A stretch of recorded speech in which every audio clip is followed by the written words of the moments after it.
This story contains themes of isolation, psychological distress, and the unknown, which some listeners may find unsettling. They sent us a lullaby from Mars.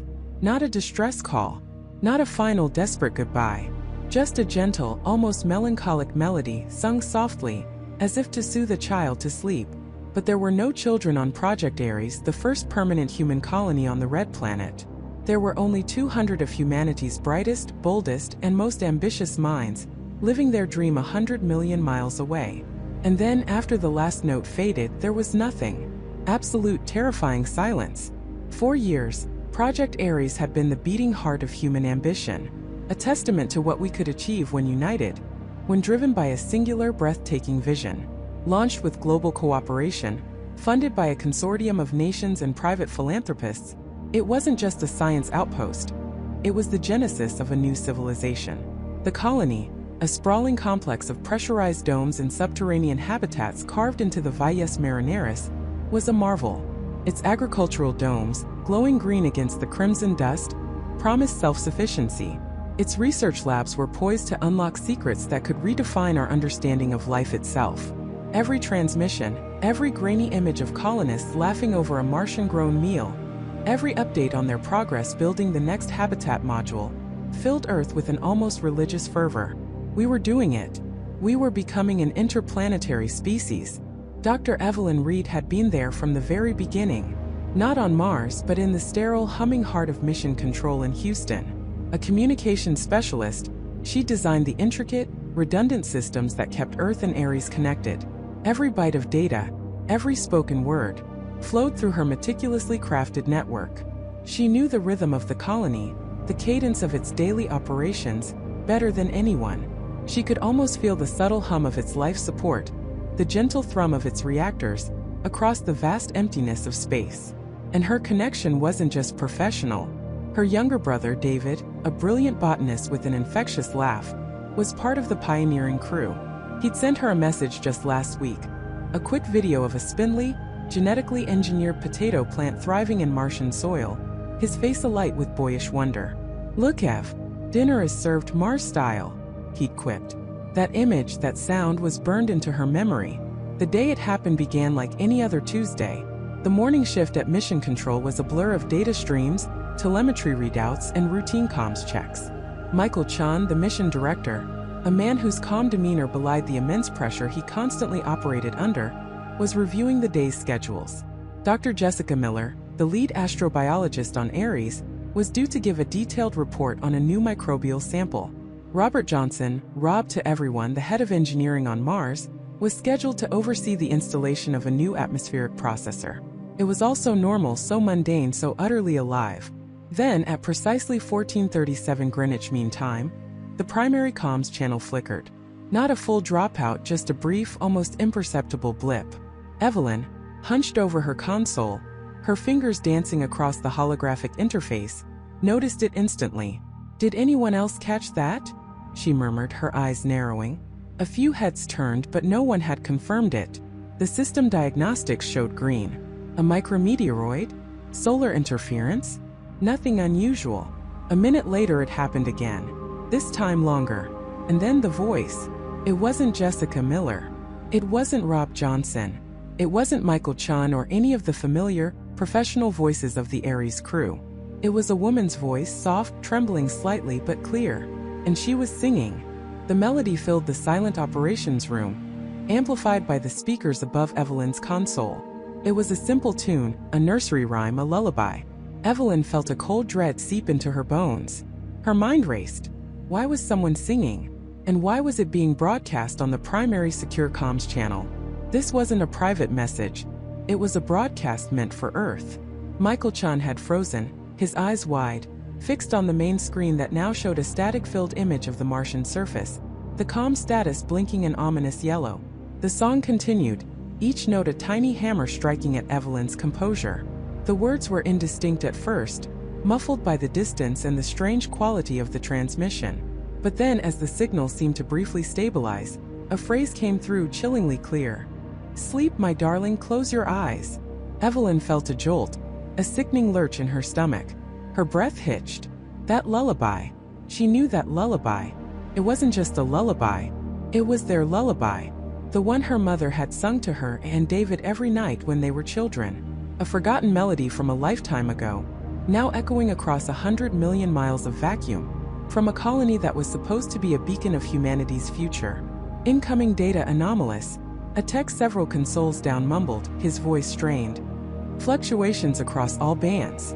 Trying to re-establish stable connection. But the connection didn't stabilize. As the final lingering note of the lullaby faded, the static surged, a furious hiss that drowned out everything else. And then abruptly it cut out. The main screen went black. The comm status light, which had been blinking yellow, turned a stark, unyielding red. Silence. Not the gentle musical silence of the lullaby, but a profound, deafening void. The kind of silence that screams. Status. Michael Chun roared, his voice cracking, shattering the stillness in the room. Evelyn. What do we have? Evelyn's fingers flew across her console, her heart hammering against her ribs. Every diagnostic, every protocol, every redundant system she had meticulously designed, she threw at the problem. Nothing. The Martian comms array was dark. The colony's internal network, the environmental sensors, the power grid, all offline. From Earth's perspective, Project Ares had simply ceased to exist. Panic began to ripple through mission control. Seasoned engineers who had faced countless technical crises looked at each other with dawning horror. This wasn't a glitch. This wasn't a temporary blackout. This was absolute. No internal signals detected, Evelyn said, her voice tight, barely a whisper. No system failures reported prior to the dropout. No meteor impacts registered by our orbital sensors. No solar flare activity that could account for this. Her mind was a whirlwind of technical data, but one thought kept cutting through the noise, sharp and agonizing. David.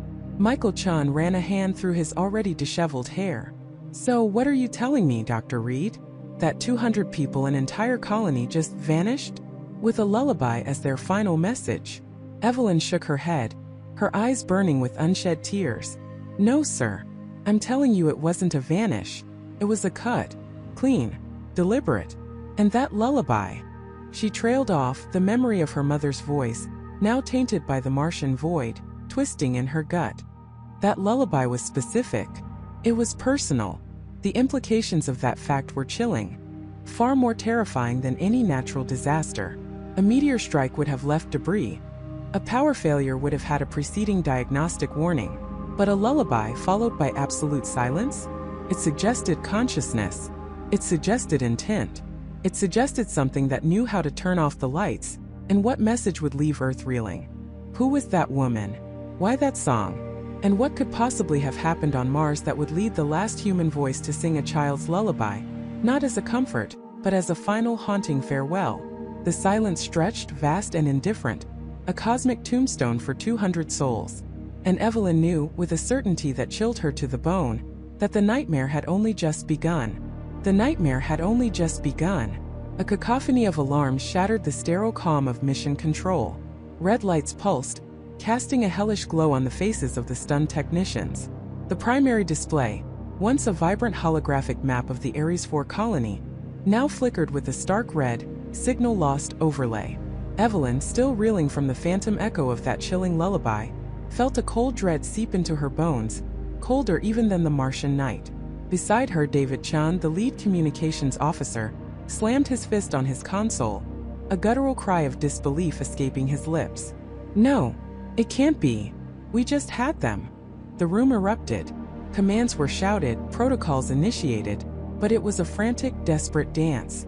Every attempt to re-establish contact was met with the same crushing silence. The Deep Space Network, a marvel of human engineering designed to pierce the void, found nothing but an impenetrable curtain where a thriving colony had once stood. 200 lives, a beacon of humanity's future, vanished in the blink of a cosmic eye.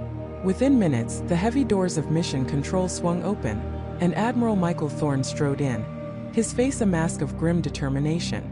Thorne was a legend in the Space Command, a man who had seen humanity push its boundaries further than anyone thought possible. But even his steely resolve seemed to falter as his eyes swept across the panicked room and landed on the damning signal lost display. His voice, usually a booming command, was now a low, dangerous growl. Status report now? Evelyn, though shaken, was the first to react, her training kicking in. She stood, her voice steady despite the tremor in her hands. "Admiral, at approximately 3:17 Zulu, we received a high-priority distress beacon from Ares 4. The signal was highly corrupted, but preliminary analysis indicated it was a pre-recorded audio loop, a child's lullaby. Immediately following the transmission, all telemetry data ceased. We've lost contact entirely." Thorne's gaze sharpened, his eyes locking onto Evelyn's. "A lullaby? Are you certain, Dr. Reed?" "As certain as I can be without a full spectrum analysis, Admiral. It was unmistakable, and it was the last thing we heard." A heavy silence descended, punctured only by the frantic clicks of keyboards and the hushed, desperate whispers of the crew. Thorne ran a hand over his close-cropped hair, his jaw tight. "All right, David, I want every available satellite pointed at Mars. Max power. Flood the system with hailing frequencies. Jessica, I want you to take Dr. Reed's preliminary findings and run a full spectral and linguistic analysis on that last audio packet. I don't care if it's static, you find something." Jessica Riley, a young, brilliant xenolinguist with a reputation for dissecting the impossible, nodded, her usually vibrant eyes now filled with a focused intensity. "On it, Admiral." She gestured to Evelyn. "Dr. Reed, your initial assessment of the audio file, please. Any anomalies beyond the unusual content?" Evelyn walked over to Jessica's console, pulling up the raw data from the last transmission. It was extremely compressed, almost as if it was fighting through heavy interference. But the signature, it wasn't typical for a distress beacon. Felt almost deliberate, like it was meant to be heard, despite the interference, but not necessarily understood. Deliberate. Jessica's brow furrowed. "That's a strong word, Doctor. What makes you say that?" "The encoding. It wasn't standard UNSC protocol. It was an older, more robust encryption, the kind used for deep space probes that need to transmit through severe atmospheric distortion. Why would a colony with a direct, high-band link revert to something so archaic for a distress call?" Jessica's fingers flew across her keyboard, already diving into the data. "That is strange. If they were in distress, they'd want maximum clarity, maximum data throughput. Not a choked, encrypted lullaby." Thorne, listening intently, interjected. "And the power signature? Was it consistent with a catastrophic failure? A meteor strike? A solar flare?" David Chun shook his head, his face pale. "No, sir. That's the other anomaly. The power grid for Ares 4 went offline instantly. No surge, no gradual decay. It was like someone flipped a switch. One moment, full power. The next, nothing." The Admiral's eyes narrowed. "A clean shutdown? On a colony designed to withstand solar storms, meteor impacts, and atmospheric fluctuations? That's impossible. No, that's unprecedented." Evelyn felt a knot tighten in her stomach. "It suggests something internal, Admiral. Something that bypassed all external safeguards." The implications were chilling. An external disaster, while tragic, was understandable. An internal failure of such magnitude, without warning, without even a single garbled word of explanation, was a whole other beast. It spoke of a silent, invisible hand. News of the lost colony spread like wildfire across Earth. Initial reports were vague, citing unforeseen technical difficulties, but the truth or lack thereof began to leak. The global stock markets plummeted. Governments scrambled for answers. The dream of Martian colonization, the ultimate testament to human ingenuity and resilience, had become a nightmare. Families of the 200 lost souls gathered in somber vigils, their pleas for information echoing across the globe unanswered. For 3 agonizing days, Mission Control became a tomb of desperate hope. Every satellite, every deep space array, every radio telescope on Earth and in orbit was focused on Mars, straining for the faintest whisper. Silence. Just the vast, indifferent emptiness of space. Evelyn, Jessica, and David worked tirelessly, fueled by stale coffee and a shared sense of profound loss. They analyzed every byte of data, every faint energy signature, every anomaly, no matter how small. Jessica, hunched over her console, finally let out a frustrated gasp. "This is infuriating." The lullaby. It's a standard Terran folk tune. Twinkle, twinkle, little star. But the voice, it's distorted, layered. I'm trying to isolate the individual audio tracks, but the encryption is making it incredibly difficult. It's almost like it's designed to hide the source. Evelyn leaned closer, her eyes scanning the complex waveforms. Can you identify the speaker? Child? Adult? That's the problem, Jessica replied, rubbing her temples. It sounds like a child, yes, but the pitch and timbre shifts subtly, almost imperceptibly. It's like multiple voices all singing the same tune, but out of sync, then perfectly in sync, then out again. It's an auditory illusion, almost. Multiple voices? Evelyn murmured, a new wave of unease washing over her. But the colony log showed only 5 children under the age of 10, and the last census showed all residents accounted for. David interjected, his voice strained from hours of fruitless transmission attempts. And the power signature, Dr. Reed. I've cross-referenced every known event, every potential natural phenomenon. There's nothing. No meteor shower, no solar flare, no localized magnetic storm that could explain a complete, instantaneous grid shutdown without any prior warning or damage reports. It simply stopped. Admiral Thorne, who had been observing from the back, stepped forward. So we have a colony that went dark without a trace, a highly encrypted, distorted lullaby as its last communication, and a power grid that simply vanished. This is not a technical failure, not a natural disaster. This is something else entirely. He paused, his gaze sweeping over the exhausted faces of his team. We need a new approach. We need to stop looking for what did happen and start asking how it happened. And why? Evelyn felt a cold certainty solidify in her gut. She had been asking why since the first notes of that haunting lullaby. She looked at the Admiral, then at Jessica, whose eyes were still glued to the waveform of the distorted lullaby. Admiral, the last data packet. Beyond the audio, was there anything else? Any residual data? Even fragments? Jessica looked up, her expression grim. That's the other thing, Dr. Reed. There was a secondary data stream. Not a full transmission, more like a burst of corrupted telemetry. It was almost entirely unreadable, just static. But I managed to isolate a single recurring pattern within the noise.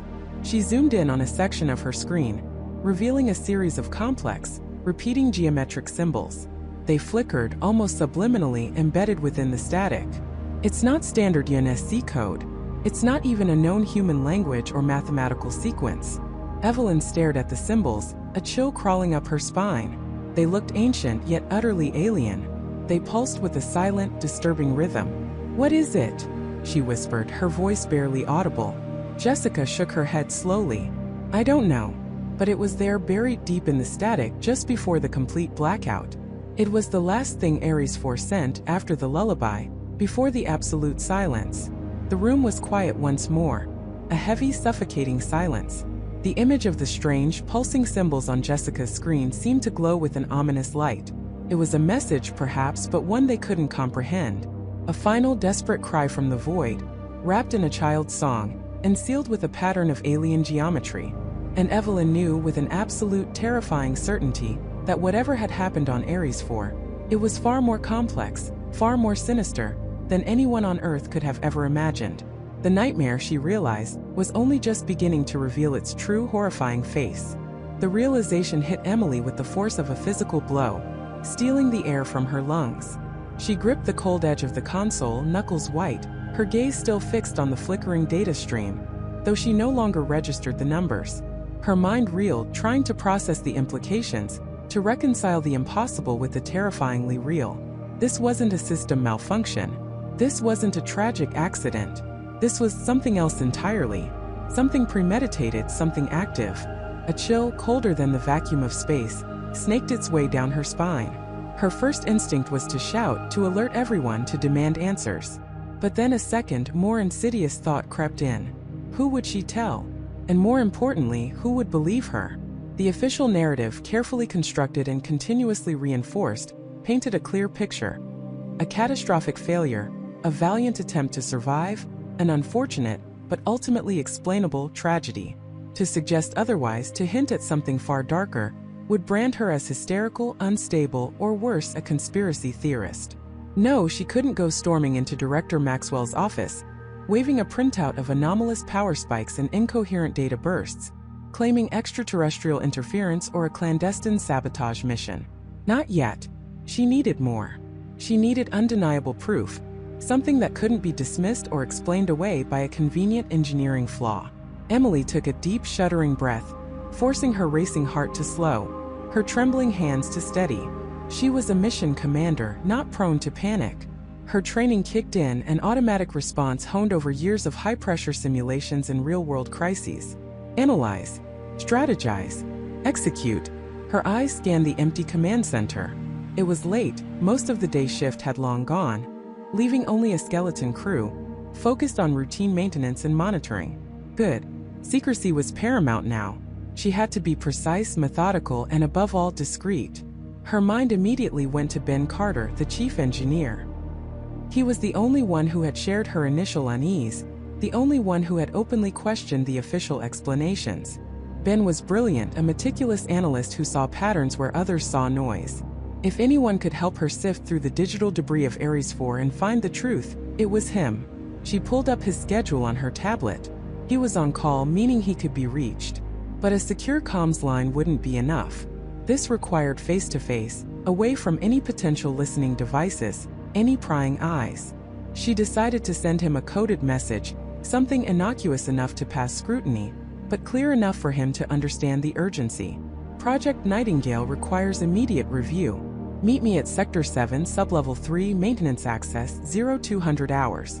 Code Delta.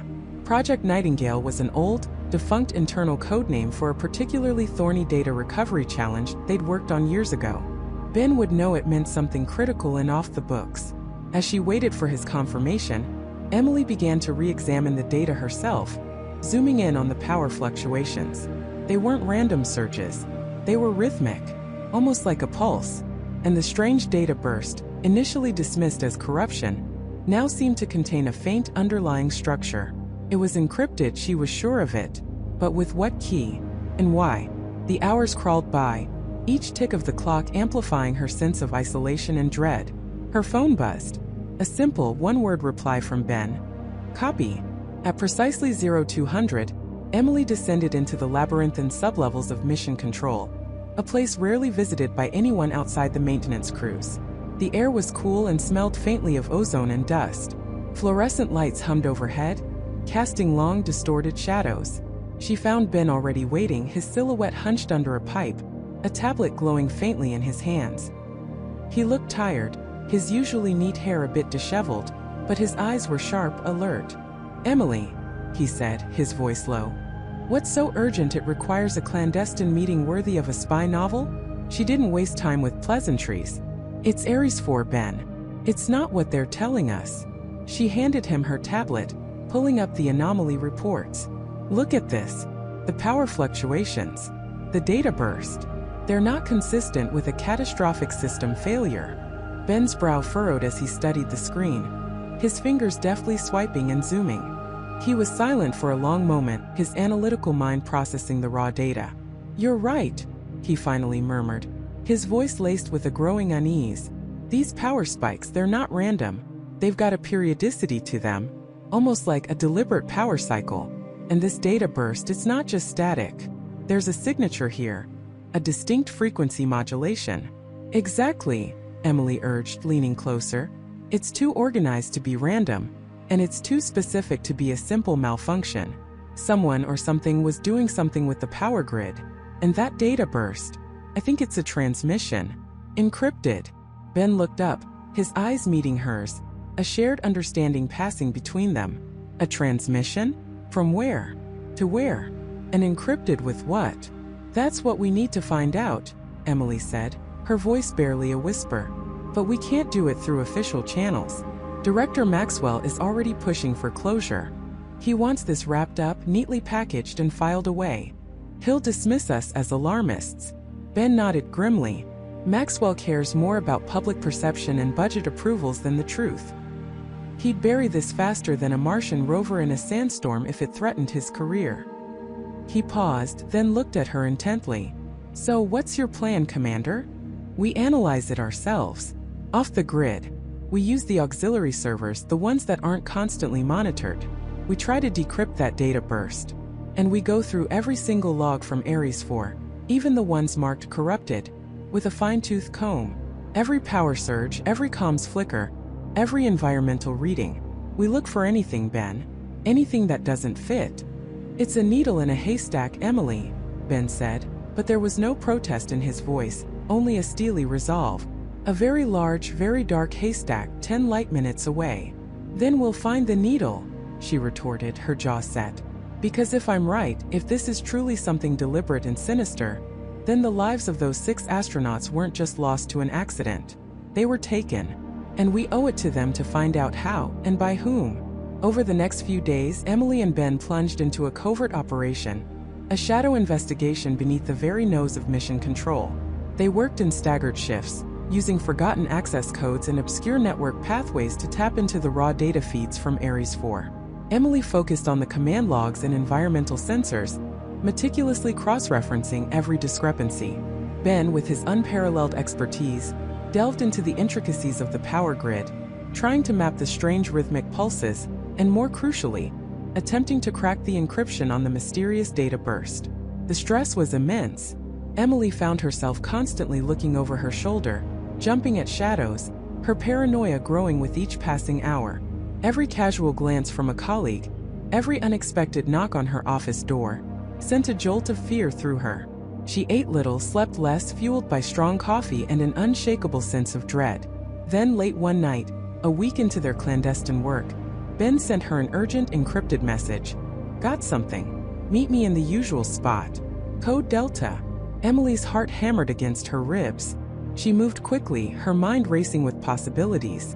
Had he decrypted the message? Had he found a smoking gun? She found Ben in their underground rendezvous point, illuminated by the dim glow of his tablet. His face was pale, his eyes wide with a mixture of shock and horror. What is it, Ben? She whispered, her voice tight with apprehension.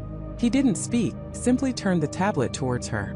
On the screen, a complex waveform pulsed, overlaid with a series of spectral analyses. The power fluctuations, he began, his voice barely audible. I managed to isolate the source. It wasn't coming from a malfunctioning reactor, Emily. It was coming from something external. Emily stared at the screen, a cold knot forming in her stomach. External? What do you mean external? I mean something was drawing power from the Ares 4 grid, Ben explained, his finger tracing a specific point on the waveform. Massive intermittent draws, consistent with a device connecting and disconnecting. And not just connecting, but interfacing with the colony's systems. And then there's this. He swiped the screen, revealing a series of images. They were low-resolution, grainy thermal scans, pulled from the colony's external cameras, which had briefly flickered on during one of the power surges before dying again. The images showed a faint, distorted heat signature, just outside the main habitat dome, nestled in the shadow of a Martian rock formation. It was indistinct, almost like a smudge against the red landscape, but it was there. And it was definitely not part of the Ares 4 colony's design. It was a shape, elongated and irregular, radiating heat in a way that defied any known geological or atmospheric phenomenon. I enhanced it as much as I could, Ben said, his voice trembling now. It's not a natural formation, Emily. It's too symmetrical in some places, too jagged in others. And the thermal signature, it's entirely inconsistent with the Martian environment. It's artificial. Emily felt a primal scream rising in her throat, strangled before it could escape. Her eyes were glued to the image, her mind struggling to comprehend what she was seeing. An external device drawing power from Ares 4. A heat signature, artificial, hidden in the shadows. It gets worse, Ben continued, his voice barely a whisper. The data burst. I couldn't fully decrypt it. The encryption key is beyond anything we have here. But I managed to isolate a tiny recurring fragment. A pattern. It's not human language, Emily. It's not any code I've ever seen. He played a short audio clip from his tablet. It was a series of clicks, whirs, and low guttural chimes, alien and utterly chilling. But, Ben said, his voice suddenly dropping to a whisper, I did manage to triangulate the source of the transmission, the origin of that encrypted burst. It wasn't coming from inside the colony, Emily. It was coming from outside, from the exact same location as that thermal signature. Emily's blood ran cold. The image on the screen, the alien sounds, Ben's terrified whisper. It all coalesced into a single horrifying truth. Whatever had happened on Ares 4, it wasn't an internal failure. It wasn't a human sabotage. It was something else. Something utterly foreign, something that had been lurking on Mars, hidden in plain sight, perhaps for decades, perhaps for millennia. And it had just made contact. Not with Earth, but with the Ares 4 colony. The nightmare, she realized with absolute, terrifying certainty, was only just beginning to reveal its true, horrifying face. And it wasn't just about the lost astronauts anymore. It was about everything. The air in the lab, usually a comforting hum of machinery and focused effort, suddenly felt thick and suffocating. Jessica stared at the screen, her breath catching in her throat, the glowing data points mocking the official narrative. Ares 4. Not a phantom echo, not a system glitch, but a deliberate, undeniable transmission originating from the very colony they all mourned as lost. Her mind reeled, trying to grasp the impossible. The colony was gone. Vaporized. That was the story. The official, universally accepted truth. Michael himself had presented the evidence. The debris fields, the atmospheric disturbance, the complete cessation of all telemetry. Yet here it was. A signal. Clear as day, once she'd cleaned away the layers of interference and recalibrated the filters, revealing its true signature. A proprietary burst frequency, unique to the Ares 4 communication array. A signature she knew intimately, having helped design the very protocols it used. No, there was no mistake. This wasn't some random space junk reflecting a distant Earth transmission. This was a direct, targeted broadcast. A cold dread seeped into her bones, far deeper than the initial shock. This wasn't just about a potential error in analysis. This was about a lie. A monumental, galaxy-spanning lie. If Ares 4 was transmitting, then the colony wasn't destroyed. Or at least not entirely. And if it wasn't destroyed, then everything they had been told, everything they had mourned, was a fabrication. Her eyes darted around the empty lab, suddenly feeling exposed, vulnerable. Who knew? Who else had seen this data or had the capacity to? Michael. He was the project lead. He would have had access to all the raw telemetry, all the sensor readings. He was the one who presented the definitive report, the one who closed the case. A knot of icy suspicion tightened in her stomach. Could Michael have known? Could he have been part of it? The thought was sickening. Michael, her mentor, her friend, the rock of the Mars missions, felt impossible. Yet, the data on her screen screamed otherwise. She forced herself to breathe, to think rationally amidst the swirling chaos of her thoughts. Panic wouldn't help. She needed proof. Unassailable, undeniable proof. Not just for herself but for the world. For the families who grieved. For the legacy of the fallen. Her fingers, trembling slightly, flew across the keyboard. She needed more than just the signal's origin. She needed its content. The initial burst had been a short, highly compressed data packet, almost like a handshake, confirming its identity. Now, she needed to decode the subsequent, fainter transmissions she'd only just begun to detect. They were sporadic, fragmented, buried deep beneath layers of cosmic noise that her system had initially dismissed as background radiation.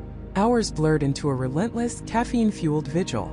She rerouted the signal through every decryption algorithm she had, every noise reduction filter, every spectral analysis tool in the lab's formidable arsenal. The transmissions were not continuous. They were bursts, almost rhythmic, but with an unsettling irregularity. Like a pulse, but one that skipped beats, fluttered, then hammered with sudden, desperate urgency. Finally, a faint audio channel began to resolve. It wasn't a clear voice, not a coherent message. It was a cacophony of static, overlaid with something else. Something utterly alien and disturbing. A low, guttural thrumming, like a colossal engine struggling to turn over, interspersed with sharp, metallic clangs that resonated with an unnatural echo. And beneath it all, barely audible, a sound that made the hairs on her arms stand on end. A whisper. Not a human whisper, but something that mimicked the cadence of one, distorted and stretched, as if trying to form words through impossible vocal cords. It was a sound that shouldn't exist, a sound that defied logic and physics, a sound that ripped through the silence of the lab and into the core of her being. She amplified it, cleaned it, looped it. The whispering grew clearer, yet no less terrifying. It wasn't language. It was a series of overlapping frequencies, a complex sonic tapestry that seemed to convey meaning without words. A primal, chilling message that resonated with an ancient fear she didn't know she possessed. Felt like a warning, or perhaps a lament. The implications were staggering. If this signal had been transmitting all along, even faintly, why had no one else detected it? Or, more ominously, why had it been suppressed? The official investigation had been thorough, exhaustive. Every piece of data, every scrap of telemetry had been scrutinized. Or so they claimed. Jessica leaned back in her chair, rubbing her temples. Her head throbbed not just from exhaustion, but from the sheer weight of this revelation. The ghosts in the system that Michael had dismissed as anomalies, the unsettling feeling that had gnawed at her. They weren't just feelings. They were premonitions. They were the subtle whispers of a truth desperate to break free. She had to dig deeper, but she couldn't do it openly. If Michael was involved, if NASA itself was involved in a cover-up of this magnitude, her life, her career, everything she knew would be at risk. She needed to be invisible. She needed to be a ghost in their own system. Her first step: access the archived raw data from the initial incident.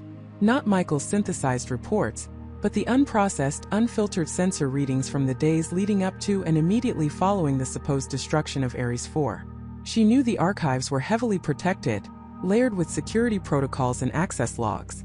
But she also knew the system's weaknesses, its backdoors, its forgotten administrative privileges from her early days on the project. Working meticulously, she bypassed the first few layers, her fingers dancing across the keyboard with a practiced fluidity born of years in the digital trenches. She pulled up the telemetry logs from the orbital surveillance arrays, the atmospheric scanners, the seismic monitors on Mars itself. What she found at first glance seemed to corroborate the official story. A massive energy spike, a sudden atmospheric distortion, followed by silence. But she wasn't looking for the obvious. She was looking for the cracks, the inconsistencies, the things that didn't quite fit. She cross-referenced the energy signatures with known Martian phenomena: dust storms, seismic activity, solar flares. Nothing matched the unique, destructive profile recorded. But then, deep within a subdirectory, a file tagged environmental anomaly low priority caught her eye. It was a single fragmented sensor reading from a peripheral atmospheric probe, positioned far from the colony's main site, meant for long-term climate monitoring. The timestamp was 2 hours after the official destruction event. The reading showed an anomalous surge in localized atmospheric pressure, followed by a rapid, almost instantaneous drop in temperature to near absolute zero, then a sudden return to baseline. It was a micro-event, barely a blip, and easily dismissed as sensor malfunction or cosmic ray interference. But it was after the destruction, and the temperature drop was extreme, localized, and utterly unnatural. It wasn't an explosion. It was something else. A vacuum? A sudden rapid extraction of energy? This wasn't consistent with the official narrative of a catastrophic, widespread colony destruction. A massive explosion would have left a much larger, more prolonged atmospheric disturbance. This tiny, isolated anomaly occurring after the fact suggested a different kind of event, a precise, controlled, or perhaps a residual event. The more she stared at the data, the more a chilling hypothesis began to form in her mind. What if the colony wasn't destroyed by an external force? What if something inside Ares 4 had caused its silence? And what if that something was still there? Still active? Still transmitting? Her gaze flickered back to the audio loop, the unsettling thrumming and the distorted whispers. A sudden terrifying thought struck her. What if the signal wasn't a distress call from surviving colonists? What if it was a broadcast from whatever caused the destruction? A message from whatever entity or phenomenon had taken over Ares 4, now broadcasting its presence across the void?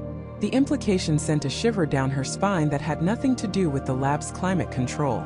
This wasn't just about a cover-up. This was about something utterly unknown, something terrifyingly potent, now making its presence known. And it wasn't just about the lost astronauts anymore. It was about everything. The silence of Mars, the future of humanity's expansion, the very nature of what lay beyond Earth's protective sphere. She knew with a certainty that both exhilarated and petrified her, that she had stumbled upon a truth so profound, so dangerous, that it could shatter worlds. And she was standing alone, at the precipice of that abyss, holding the only key. She had to find out what was truly happening on Mars, before it was too late for all of them, before whatever was broadcasting from Ares 4 decided to send its next signal, not just to a lone scientist in a hidden lab but to Earth itself. The nightmare had truly begun, and it was broadcasting live from the Red Planet. The world woke up to a new kind of dread. It wasn't the slow burn of climate change, or the distant rumble of geopolitical strife. This was sudden, immediate, and utterly alien. At precisely 3 o'clock Greenwich Mean Time, across every radio frequency, every satellite dish pointed skyward, and every deep space listening array, an anomalous signal erupted from the direction of Mars. Not a faint, distant whisper, but a powerful, deliberate transmission. It pulsed with an unsettling rhythm, cutting through every other frequency, overriding emergency broadcasts, and briefly silencing even the most powerful terrestrial transmitters. Panic was a wildfire. News anchors, initially confused, quickly turned frantic. Social media exploded with grainy videos and audio recordings of the pervasive hum. Governments scrambled. NASA, ESA, Roscosmos, CNSA. Every major space agency was thrown into an unprecedented state of emergency. Their deep space tracking stations, usually focused on mundane orbital mechanics or the distant echoes of Voyager probes, were now overwhelmed by the sheer power and strangeness of this Martian broadcast. Dr. Eris Thorne, hunched over his makeshift console in his hidden lab, felt a cold dread settle deep in his bones. He had known this was coming. The fragmented data from Ares 4, the chilling whispers he'd meticulously pieced together. It was all here, amplified 1,000-fold, now echoing across an entire planet. He watched the global news feeds flicker across his secondary monitor, the faces of bewildered politicians and terrified citizens. He saw the official statements from NASA, carefully worded, trying to calm the public while simultaneously admitting they had no explanation. They called it an unidentified extraterrestrial signal, a natural celestial phenomenon, anything to avoid the truth that Eris already suspected. But it wasn't natural. Eris knew that rhythmic pulse, that almost imperceptible distortion beneath the static, that was the signature. It was the same signature he'd extracted from the corrupted Ares 4 logs, the same haunting echo that had driven Dr. Evelyn Reed to her mental brink. And now billions were hearing it. The initial hours were chaos. Experts from every field were paraded before cameras, offering theories ranging from a sophisticated alien civilization attempting contact to a bizarre solar flare interacting with Martian minerals. But none of them had the full picture. None of them had seen the internal logs of Ares 4. As the days bled into a week, the signal continued its relentless broadcast. It wasn't just a static hum, it was a complex data stream. Scientists worldwide began to decipher fragments.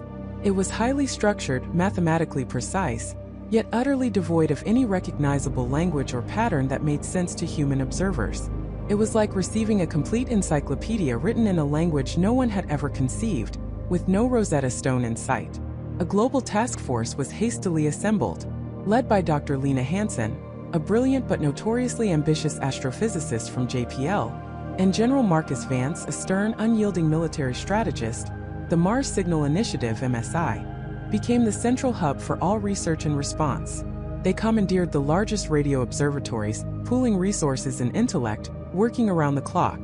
Eris watched their progress with a mixture of frustration and grim satisfaction. They were good, but they were starting from zero. He had a head start, a dangerous illicit head start. He knew what they were missing. He knew the true source, the internal anomalies, the history. The signal itself began to have a subtle, insidious effect. Reports started trickling in from deep space listening stations, from observatories where technicians were spending 18-hour shifts, immersed in the Martian hum. They spoke of vivid, unsettling dreams, of heightened anxiety, of an inability to shake the rhythmic pulse from their minds even when the speakers were off. Some reported a strange, almost hallucinatory sensation, as if the signal was whispering just beyond the threshold of human hearing, implanting thoughts. Lena Hansen herself, during a tense press conference, looked visibly strained. Her eyes, usually sharp and clear, were bloodshot. She dismissed the reports as stress-induced anomalies and mass hysteria, but the tremor in her voice was unmistakable. General Vance, however, remained stoic, his face a mask of granite. He understood the psychological warfare potential, even if he didn't grasp the source. Eris, isolated in his lab, felt it too. Even his filtered, analyzed data still carried that faint, resonant frequency. He found himself waking in cold sweats, the rhythmic pulse thrumming behind his eyelids. He'd startle at shadows, his mind replaying the distorted images from the Ares 4 logs. He was living proof that the signal wasn't just information, it was an experience. A deeply unsettling one. One evening, as he was cross-referencing the global data streams with his own encrypted Ares 4 files, Eris stumbled upon a terrifying pattern. The MSI had released a preliminary analysis of the signal's structure, a complex mathematical sequence they believed might be a key. Eris fed their public data into his private algorithms, comparing it to the noise he had once dismissed as corruption. His heart hammered against his ribs. It wasn't noise. It was a secondary layer, an almost subliminal message embedded within the primary broadcast. And he had seen fragments of it before. He pulled up the corrupted video files from Ares 4, the ones that had shown the flickering images of the crew. He overlaid the newly identified secondary pattern from the global signal onto those old, distorted images. A horrifying clarity emerged. The rhythmic pulse, the subtle auditory distortion. It all aligned perfectly with the flickering, almost imperceptible movements within the video. It wasn't just a broadcast, it was a recording of something happening on Ares 4, transmitted live loop after loop for the entire world to hear and, if they knew how, to eventually see. The implications were catastrophic. This wasn't a distress call. It wasn't a first contact message. It was a digital ghost broadcasting its final moments, or perhaps the moments of its transformation. Ares worked feverishly, ignoring the growing fatigue and the insidious hum in his own mind.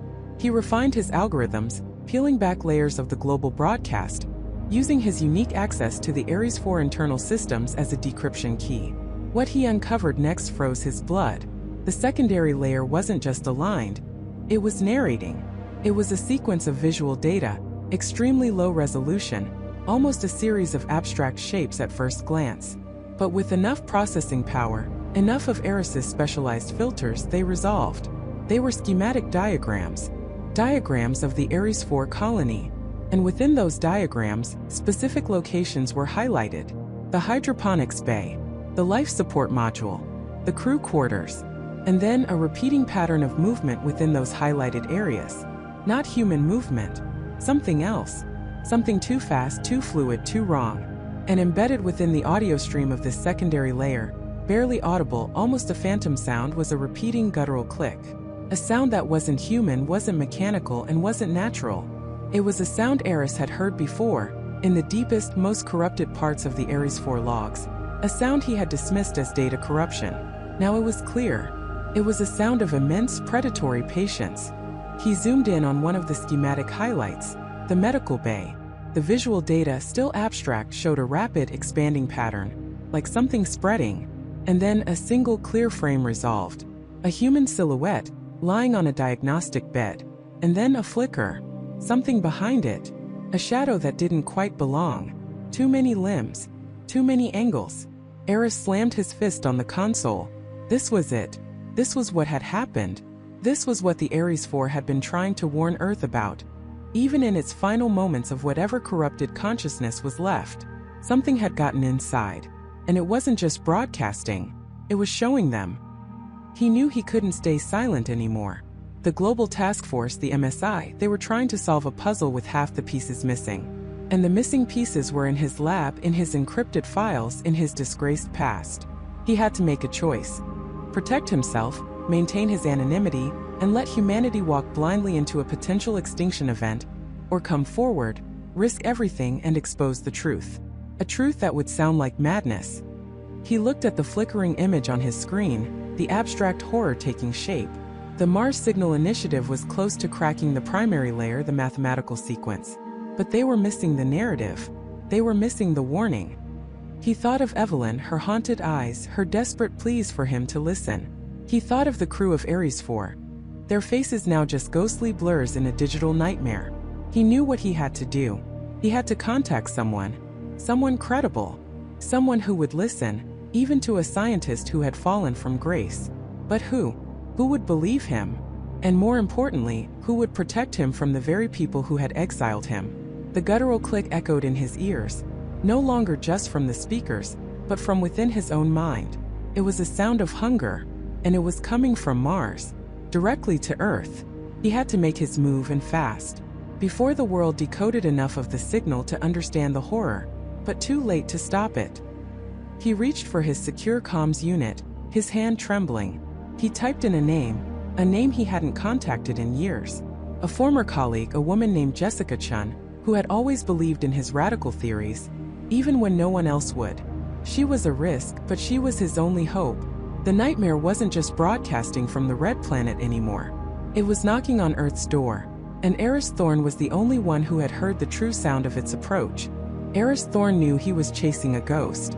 Dr. Evelyn Reed had vanished from the mainstream scientific community years ago, her career ending not with a bang, but with the quiet, dismissive hum of institutional disapproval.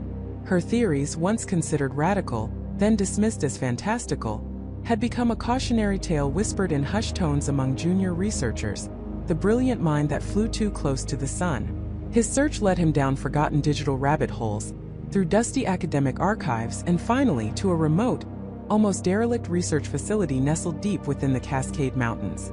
It was an old government-funded xenobotanical outpost, long since defunded and left to decay, a monument to ambitions that had withered under budget cuts and shifting scientific priorities. The road leading to it was barely more than a gravel track, overgrown with moss and shadowed by ancient Douglas firs. The air was thin, carrying the scent of pine and damp earth. When Eris finally found the main building, it looked abandoned. Windows were boarded, paint peeled from the concrete walls, and a faint metallic tang of rust hung in the air. Yet a single weak light glowed from a window on the second floor, a defiant ember in the encroaching twilight. He cut the engine of his rented, beat-up SUV, the silence of the mountains instantly swallowing the last cough of the motor. The only sound was the rustle of the wind through the trees and the distant, almost imperceptible murmur of a hidden stream. He approached cautiously, his senses hyper-alert. This wasn't a place for casual visitors. The lock on the heavy steel door was corroded but still functional. He knocked, the sound echoing hollowly down a long-forgotten corridor. No answer. He knocked again, louder this time. Still nothing. A flicker of doubt, cold and sharp, cut through his resolve. Had he come all this way for nothing? Was Evelyn truly gone, or worse, had his information been wrong? Just as he was about to turn away, a faint scraping sound came from inside, followed by the slow, deliberate creak of the door. It opened a crack, revealing a sliver of a face, framed by a wild tangle of gray-streaked brown hair. Her eyes, magnified by thick glasses, were wary, intelligent, and deeply tired. "Dr. Reed?" Eris asked, his voice low and steady. The sliver of a face narrowed. "Who's asking?" Her voice was raspy and used. "Eris Thorne. I'm a former deep space comm specialist for the Mars Genesis project." Her eyes widened almost imperceptibly, then narrowed again, laced with a fresh layer of suspicion. "Genesis? That's ancient history, and I have nothing to do with it. You're wasting your time." She started to close the door. Eris quickly inserted his foot, not forcefully, but enough to prevent it from shutting completely. "Please, Dr. Reed. I know you were dismissed for your theories on extremophile xenobotanical life, specifically about non-carbon-based organisms and their potential for interstellar travel." A muscle twitched in her jaw. "And what of it? Those theories were debunked. Ridiculous. Dangerous. Are you here to mock me, Mr. Thorne?" "No," he said, meeting her gaze directly. "I'm here because I think you were right, or at least, closer to the truth than anyone else." He paused, letting that sink in. "I heard something, Dr. Reed. Something from the Mars colony signal that no one else understood. Frequency. A pattern. A sound." Her eyes, which had been hard and defensive, now held a flicker of something else, curiosity, perhaps, or a deeply buried fear. She studied his face, searching for a lie, a trick. "What kind of sound?" she finally asked, her voice barely a whisper. Not static, not a human voice. It was a chorus. A chaotic, desperate chorus of frequencies that felt like screams. And underneath it, something else. A hum. A growing, resonant hum that felt like it was feeding on the chaos. He watched her face closely. Her pale complexion seemed to drain even further, her lips parting slightly. "I believe it was a biosignal, Dr. Reed. Something alien. Something predatory. And I believe it's not just on Mars anymore. I think it's coming here." She stared at him for a long moment, then slowly, deliberately, opened the door wider. The interior of the facility was even more dilapidated than the exterior. But her living space, a cluttered office overflowing with monitors, wires, and dusty botanical samples, was surprisingly clean. Bookshelves sagged under the weight of obscure scientific texts and ancient journals. The air was thick with the smell of ozone and old paper. "Come in, Mr. Thorne," she said, her voice devoid of its earlier defensiveness, replaced by a chilling calm. "And tell me everything you heard." "Everything." Eris followed her into the small, cramped office. She gestured to a worn armchair piled with papers, which he cleared quickly. She sat behind a desk dominated by several old computer screens displaying complex, swirling patterns of data and graphs that made no immediate sense to him. "You said a biosignal," Evelyn began, her eyes fixed on him.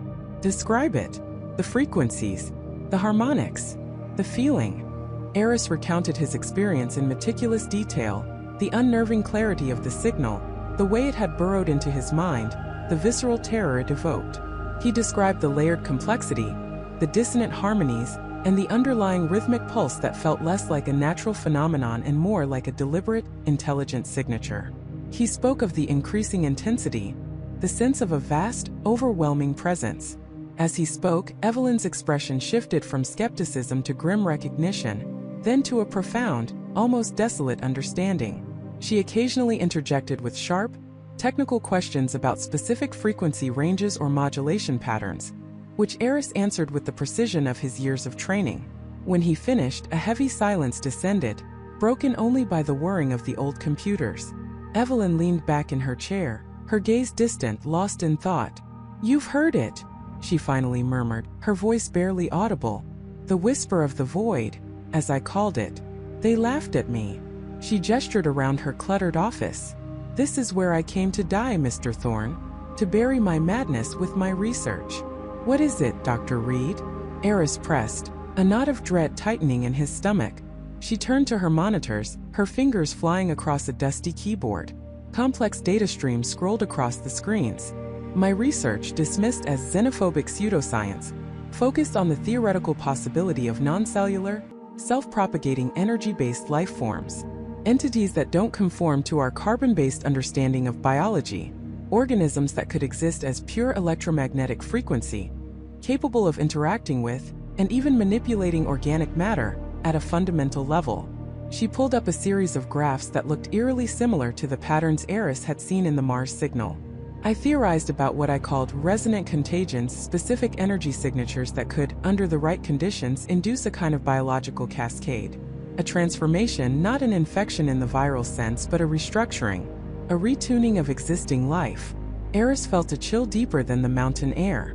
"You mean it changes them?" "Precisely," she said, her voice gaining a chilling intensity. "Imagine a symphony. Our bodies, our minds, are intricate biological symphonies, each cell, each neuron, vibrating at its own unique frequency, harmonizing to create consciousness and life. Now, imagine an external dominant frequency, an alien chord introduced into that symphony, one that is utterly dissonant, yet powerfully resonant.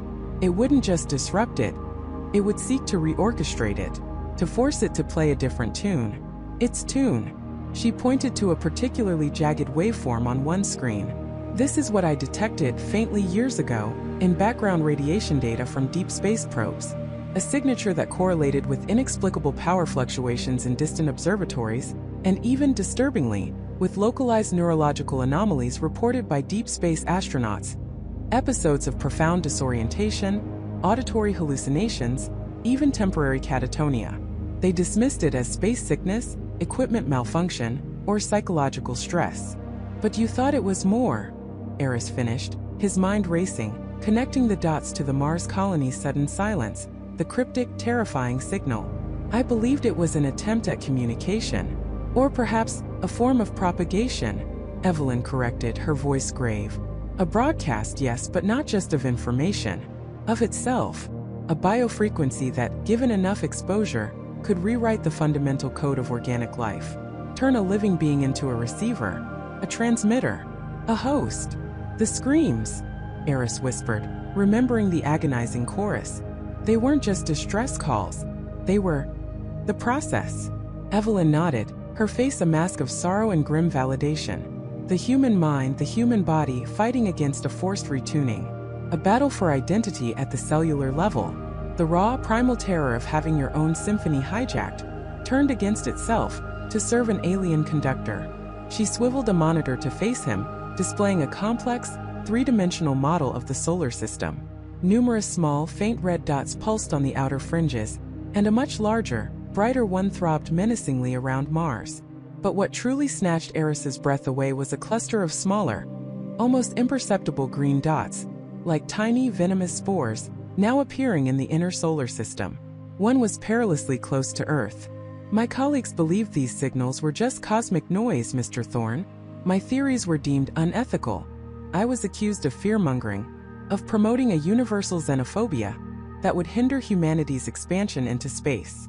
They said I was imagining a predatory universe where none existed. She traced a finger across the screen, stopping at the green dot nearest Earth. But I kept listening. I kept tracking. And for the last few months since the Mars colony went silent, the whisper has grown louder. The hum you described? It's no longer just a distant echo. It's a growing crescendo. She looked at Eris, her eyes reflecting the cold, green glow of the monitor. The nightmare isn't just broadcasting from the red planet anymore, Mr. Thorne. You said it yourself. It's knocking on Earth's door.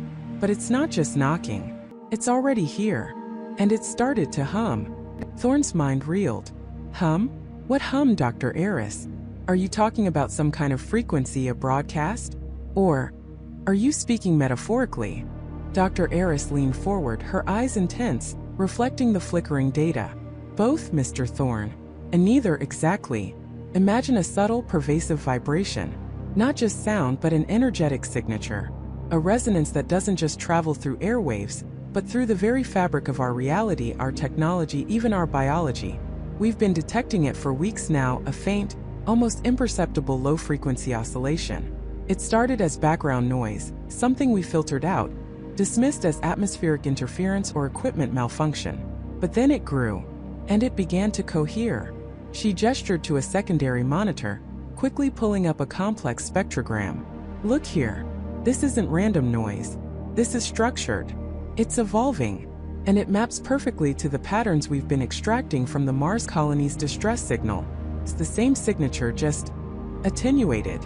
Like a ghost echo, a ripple reaching across the void and manifesting here.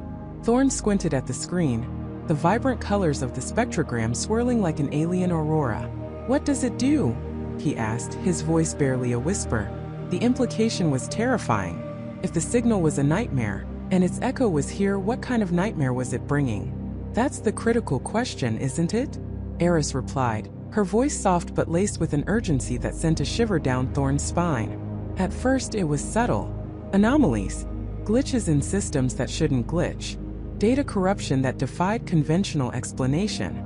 Minor power fluctuations in isolated areas. We attributed it to solar flares, geomagnetic storms, even aging infrastructure. But the patterns didn't fit. The disruptions were too specific, too intelligent. She paused, taking a deep breath. Then it started affecting people. Not overtly, not like a direct attack.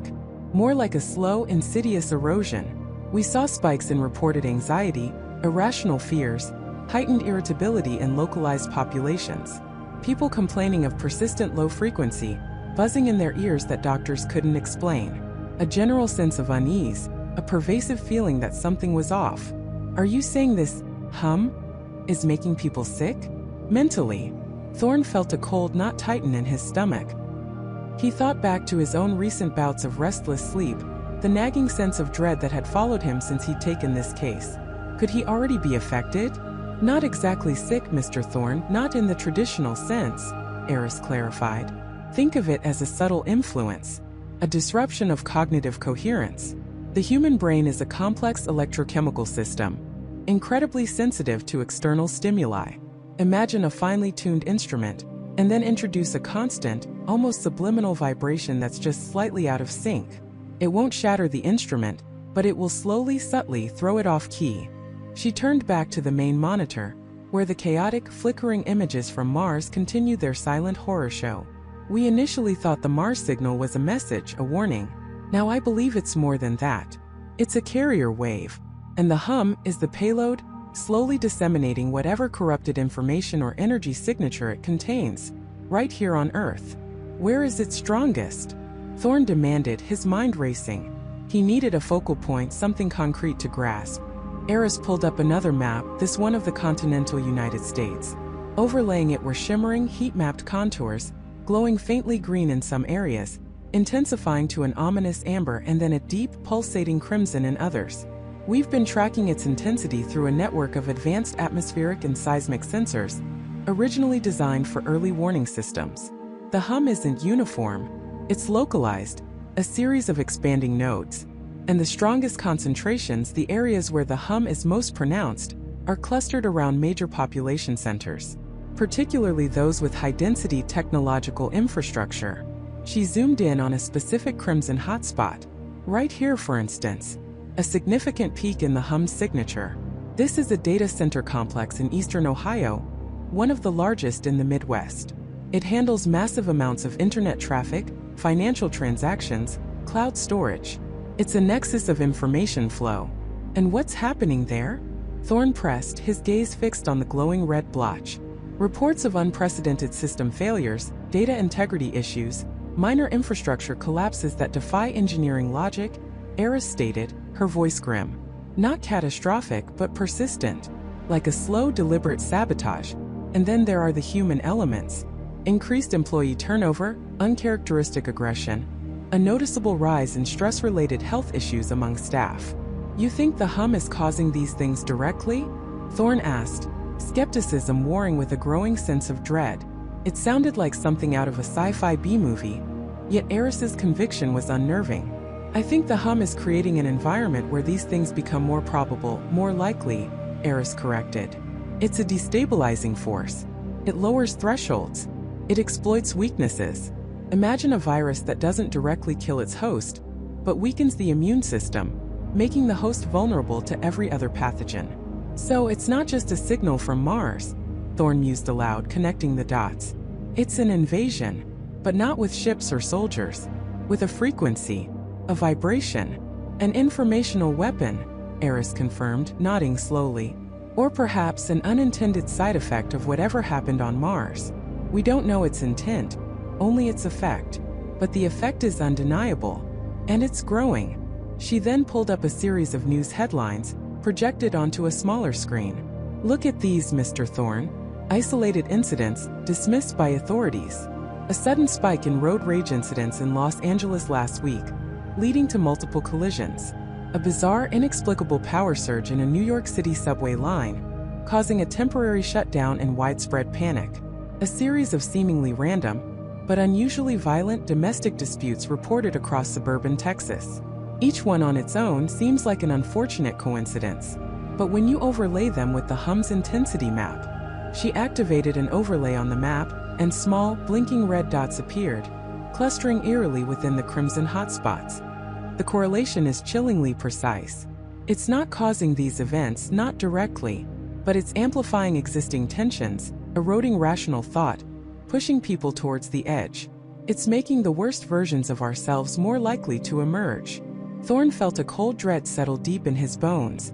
He had dismissed so many of these stories himself, just like everyone else. The rising tide of irrationality, the pervasive sense of unease in society. He'd always chalked it up to social media, political polarization, the general stress of modern life. But what if it was something else entirely? Something alien, insidious, humming just beneath the surface of perception? Are you saying the entire planet is being subtly influenced by a signal from a dead colony on Mars? Thorne asked, his voice strained. It was a question he hadn't wanted to ask, but it hung in the air, heavy and undeniable. Not the entire planet yet, not uniformly, Eris corrected. But the reach is expanding, and the intensity is increasing. We're seeing new nodes emerge daily.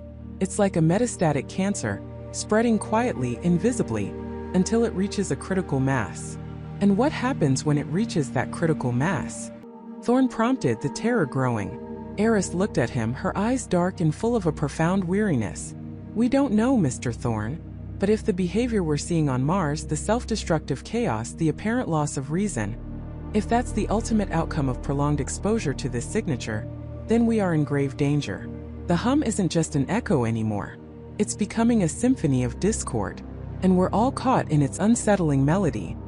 So what's the plan? Thorne asked, trying to push past the mounting horror to find a path forward. How do we fight something we can't see, can barely hear, and that seems to be eroding the very fabric of our minds? Eris sighed, running a hand through her hair. That's the million-dollar question, isn't it? We've tried to isolate the frequency to create a countersignal to build shielding. Nothing has worked completely. It's too diffuse, too adaptive. It slips through our defenses like smoke. She paused, then her gaze sharpened, focusing on Thorn with renewed intensity. But there's something else. Something I haven't been able to make sense of. A pattern within the pattern. A secondary, even more subtle signature embedded within the primary hum.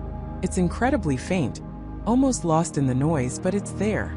And it seems to be linked to specific individuals. Thorn frowned. Specific individuals? What do you mean?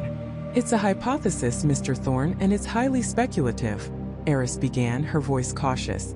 But we've noticed that in some of the most intense hum hotspots, there are certain individuals who appear to be more resilient, or conversely more susceptible. It's as if their unique neurological signatures resonate differently with the hum, like some are naturally shielded, and others are amplified receivers. Are you saying some people are becoming conduits? Thorn's mind flashed back to the colonists' erratic behavior, their strange, almost ritualistic movements captured on the flickering Mars feeds. Perhaps. Or perhaps they are simply reacting in extreme ways, either resisting it entirely, or becoming fully immersed in its influence, Eris explained. We're talking about incredibly subtle neurological shifts, almost undetectable without advanced scanning. But the data suggests a correlation. And this secondary signature, this embedded pattern, it seems to be focused around those individuals. It's almost like a call, or a targeting system. Thorn felt a cold hand clench around his heart.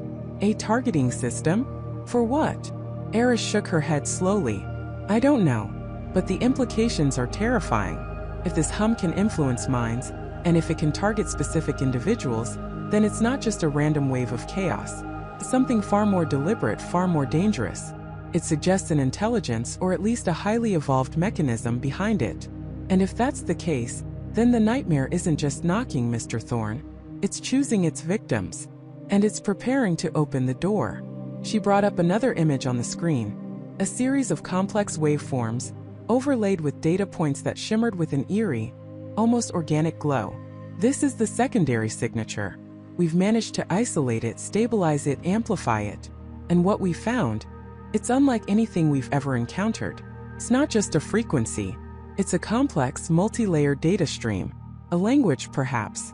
Or a command. And we believe it's been actively trying to communicate with something or someone on Earth. Thorn stared at the screen, a chilling realization dawning on him. The sheer scale of what Eris was describing, the invisible war being waged on human minds, the alien intelligence subtly manipulating reality, it was almost too much to comprehend. But the evidence, however circumstantial, was accumulating. And you think this secondary signature, this call, it's related to the original distress signal? Thorn asked, trying to find a link, a thread to follow. Every piece of data points to it, Eris confirmed. It's all part of the same monstrous tapestry. The colonists' descent into madness, the hum spreading across Earth, and now this targeted embedded signal. It's all connected, and the connection suggests a singular, horrifying purpose. The question isn't if it's here, Mr. Thorn. The question is what it wants, and who it's trying to reach. She leaned back, her face etched with exhaustion and profound fear. We've been trying to decode this embedded signal for days, and we've made a breakthrough. A partial translation. It's fragmented, nonsensical in places, but there are recurring patterns, repeated phrases. And one phrase in particular keeps reappearing. It's not directly threatening, but it's deeply unsettling. It's like a lullaby sung by a predator. It echoes across the data, a whisper from the void, reaching out to us. Thorn held his breath, waiting for the words that would surely plunge them deeper into the abyss. Eris looked him straight in the eye, her voice barely audible above the low thrum of the machines. It says, the harvest begins. The new seeds bloom. Thorn held his breath, waiting for the words that would surely plunge them deeper into the abyss. Eris looked him straight in the eye, her voice barely audible above the low thrum of the machines. It says, the harvest begins. The new seeds bloom. The words hung in the air, cold and stark, like a death knell echoing through the vast emptiness of space. Thorn felt a shiver trace down his spine, a primal fear seizing him. Harvest? New seeds? What in God's name does that even mean, Eris? His voice was a ragged whisper, barely louder than the ship's life support. Are they talking about the colonists? Were they harvested? Eris shook her head slowly, her eyes wide with a dawning horror that mirrored his own. Her fingers, usually so precise, trembled slightly as she pulled up more data streams. It's too biological, Thorn. Too organic. This isn't corporate speak, this isn't a technical report. This sounds like a process, a life cycle. New seeds bloom. What new seeds? The fungus? Is that what they were cultivating? Or were they the cultivation? A chilling thought struck Thorn, colder than the vacuum outside their ship. The initial reports from the Ares V team, they mentioned unusual biological readings, but dismissed them as environmental anomalies. What if they weren't anomalies? What if they were precursors? He remembered the grainy images, the strange tendrils, the unsettling silence that had permeated the colony. It all began to coalesce into a terrifying, coherent picture. Precursors, or perhaps the first bloom, Eris murmured, her gaze fixed on the screen, where a complex web of data points was now swirling into a horrifying pattern. This whisper data. It's not just a corrupted signal, Thorn. It's encoded, layered, like a biological signature embedded within the digital information itself. It's almost alive. She paused, a new line of text appearing on her screen, highlighted in a stark, pulsating crimson. Wait, there's more. This wasn't the only message. It was the last message. But there are earlier ones, deeply buried, encrypted beyond standard protocols. Her fingers flew across the holographic interface, a blur of motion as she bypassed security firewalls, cracking encryption levels that should have been impenetrable from this distance. The silence in the cockpit was broken only by the rhythmic click-clack of her console and the frantic beat of Thorn's heart. He watched, mesmerized and terrified, as the layers peeled back, revealing glimpses of data fragments, images and audio logs that had been deliberately suppressed, buried under a mountain of static and false positives. The initial messages, they're not from the colonists, Thorn, Eris said, her voice tight with disbelief then horror. Not directly. They're environmental readings. But not just temperature or pressure. They're biological signatures, growth patterns, spore counts, and then a rapid acceleration. She projected a series of graphs onto the main view screen. Lines spiked upward, charting an exponential growth pattern of an unknown biological entity. Below it, a timeline marked the arrival of the Ares V colony ship, then the subsequent decline of human vital signs, correlating almost perfectly with the biological surge. It wasn't an accident, Thorn breathed, the realization hitting him like a physical blow. It wasn't a plague they brought with them. It was already there, waiting. Or it wasn't waiting, Eris corrected, her voice dropping to a low, ominous tone. It was activated. Listen to this. She isolated an audio file, boosting its signal. A low, rhythmic thrum filled the cockpit, a sound that was both organic and mechanical, like a giant heart beating deep underground, combined with the gentle, insistent rustle of countless unseen things moving. It was the sound of something consuming. Then a voice, strained and filled with terror, broke through the thrum. This is Dr. Evelyn Reed, colony biologist, log entry 47.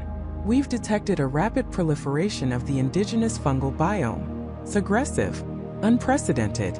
Our atmospheric processors are struggling. The biofilters are failing. We're seeing structural degradation. It's eating through the habitat walls. And the air, it's changing. There was a choked gasp, then the sound of something heavy dragging across a floor. My God, it's inside. It's in the ventilation. It's in the water recyclers. We tried to contain it, but it adapted. It learned. It's intelligent. The voice cut off abruptly, replaced by a wet, gurgling sound, and then a strange high-pitched whine, like metal screaming under immense pressure. The rhythmic thrum intensified, growing louder, deeper, as if the entire planet was now breathing. Thorn felt a cold sweat break out on his forehead.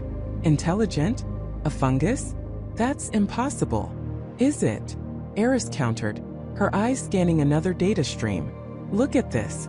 The whisper data isn't just passive observation. It's communication, or rather a broadcast, a signal from the organism. It was trying to reach out. Or perhaps it was simply singing. She isolated another data packet. This one was purely a sequence of complex biological markers, interwoven with electromagnetic fluctuations. It was a language Thorn couldn't comprehend, yet it held an undeniable pattern, a terrifying logic. "The new seeds bloom," Eris whispered, her voice barely audible, the words imbued with a new horrifying meaning. It wasn't just a message about something, it was the signal for it, the instruction. It was telling something or itself that the conditions were ripe, that the harvest was complete, and the next phase could begin. Thorn stared at the swirling patterns, the chilling voice of Dr. Reed still echoing in his ears. The harvest begins, the new seeds bloom. So the colonists were the harvest. And the fungus, it's the new seeds. It consumed them, and now it's ready to spread. But spread where? Eris pointed to a faint, almost imperceptible blip on a deep space sensor reading, one that had been discarded as irrelevant background noise, a distant stellar anomaly. This blip, it's not a star. It's too faint, too transient. And it's moving. Not randomly. It's on a trajectory. A trajectory to where? Thorn asked, a pit forming in his stomach. Eris zoomed in, enhancing the image. The blip resolved into a faint, elongated shape. It was small, no bigger than a shuttle, but it was unmistakably artificial. And it was moving away from Mars, accelerating rapidly. "This data," Eris explained, her voice gaining a desperate urgency. "It shows a single launch signature from the Ares V colony. A small automated probe. It was launched shortly after Dr. Reed's last log entry. It carried something." She brought up a schematic, an internal manifest from the colony's central computer. A biocontainment unit, marked Experimental Spore Sample Project Chimera. Thorn felt a cold dread wash over him, colder than the vacuum of space. A spore sample? They launched it? But why? And where was it going? "The manifest indicates return to Earth for analysis," Eris said, her eyes fixed on the trajectory line now superimposed over a star map. "But the trajectory is off. It's not a direct return. It's a slingshot maneuver around Jupiter, then Saturn, using their gravitational pull to achieve extreme velocity. It's designed for maximum speed, minimum detection. And its final destination, it's not Earth's orbit." She zoomed the star map further out, revealing the probe's projected path. It wasn't heading for Earth directly, but for a specific, densely populated orbital station. A crucial hub for interplanetary travel and commerce. A station that routinely ferried thousands of people back and forth from Earth. "No," Thorn whispered, the horror of it all finally clicking into place. "They weren't trying to send a sample back for analysis. They were trying to escape. Or worse, they were trying to spread it." Eris nodded slowly, her face etched with grim understanding. "The new seeds bloom. This probe, it's carrying the seeds. And it's heading for a place where those seeds can be disseminated far and wide. To every corner of the solar system. Maybe even back to Earth itself." The implications were staggering, apocalyptic. The Mars colony hadn't just fallen victim to an alien organism. It had inadvertently, or perhaps deliberately, become the launchpad for a cosmic contagion. And now a single silent probe, a tiny metallic seed, was hurtling through the void, carrying a payload that could doom humanity. Thorn's gaze snapped to the probe's trajectory, then to the distant blue marble of Earth on the main screen. The clock was ticking. They had found the last signal from the Mars colony, but it wasn't a cry for help. It was a warning, and a declaration. The harvest was over. The new seeds were on their way, and they were the only ones who knew. The weight of that knowledge was crushing. They had to intercept it. They had to stop it. But how? And what exactly were they stopping?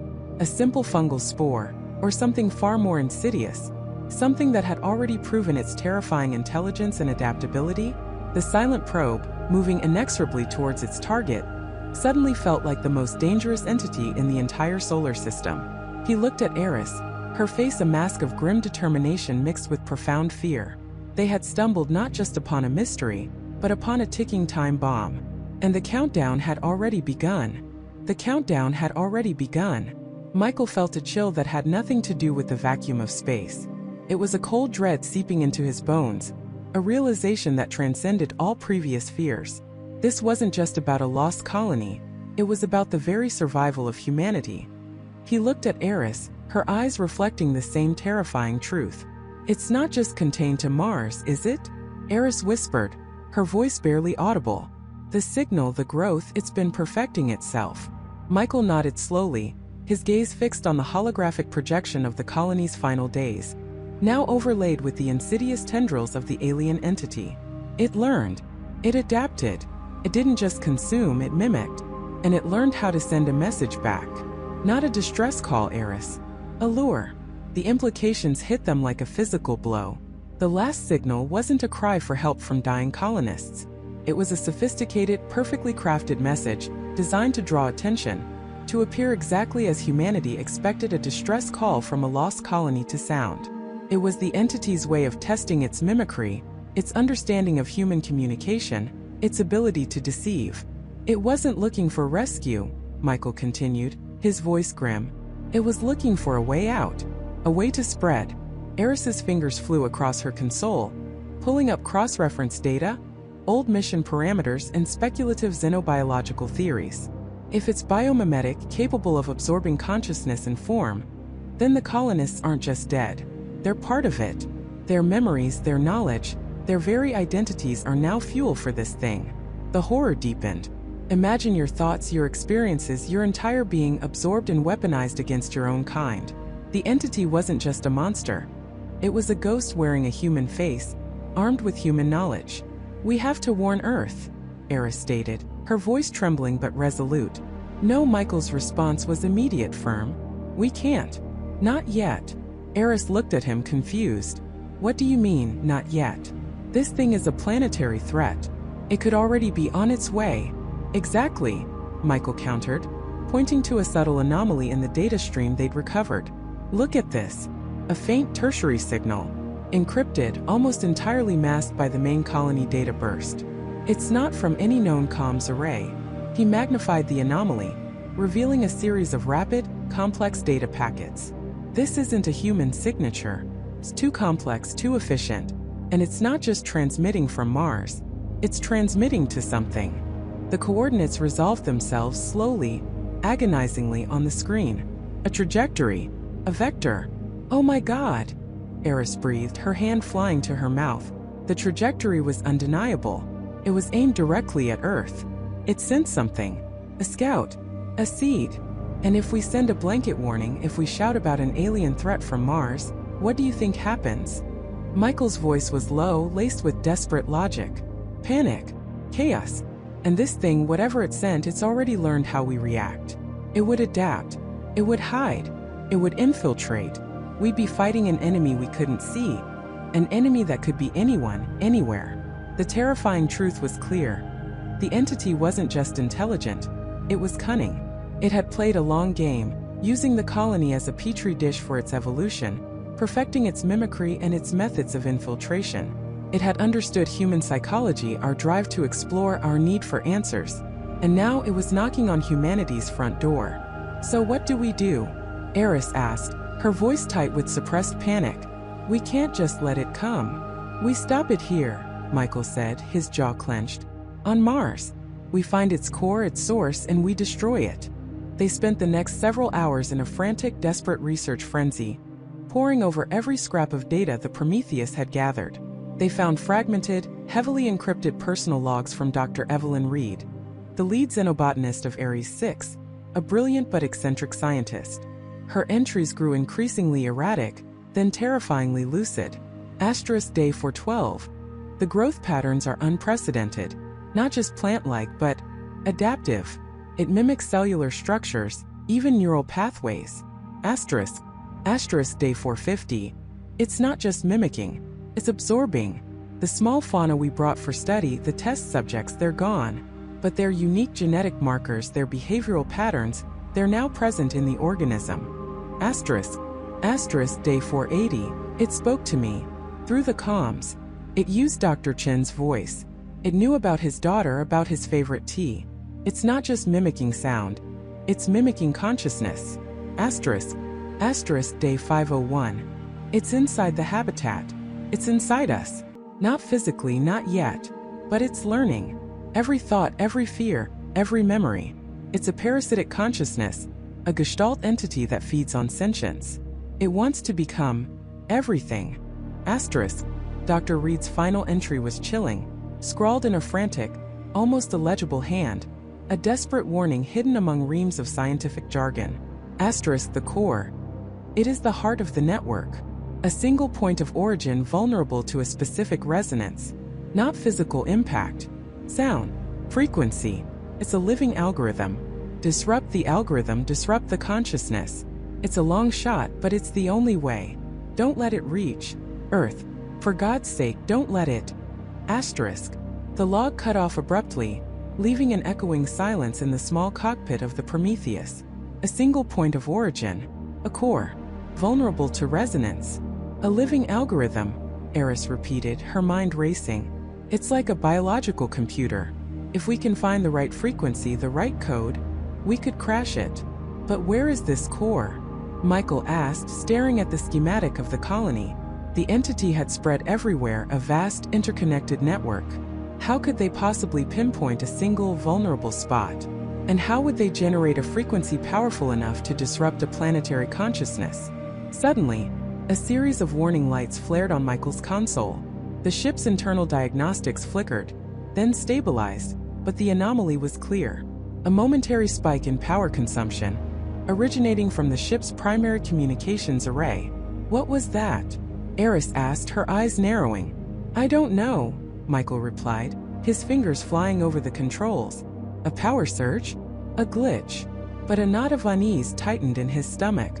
The Prometheus was cutting-edge technology, its systems designed for absolute redundancy and stability. Glitches like that simply didn't happen. He ran a deeper diagnostic, tracing the energy spike. It had been brief, almost imperceptible, but it had occurred simultaneously with a faint outbound data burst. A burst too small to be a full transmission, too quick to be intercepted by their own filters. It's listening, Eris whispered, her eyes wide with dawning horror. It heard us. It knows we know. The entity hadn't just sent a scout to Earth. It had been monitoring them, even inside their own vessel, through a subtle infiltration of their systems. The glitch wasn't random. It was the entity confirming their discovery, perhaps even sending a warning or an update to its seed heading for Earth.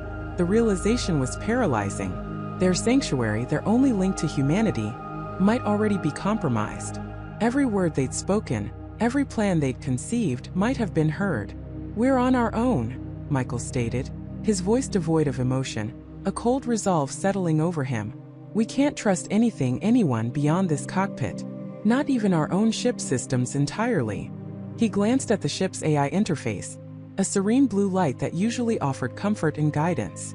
Now it seemed to pulse with a hidden threat. Could Athena, their advanced AI, have been subtly compromised? The thought was terrifying.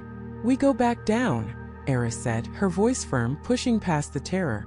We find that core. Dr. Reed almost did. We use her notes. We finish what she started. Michael looked at her, seeing not just fear, but an unwavering determination.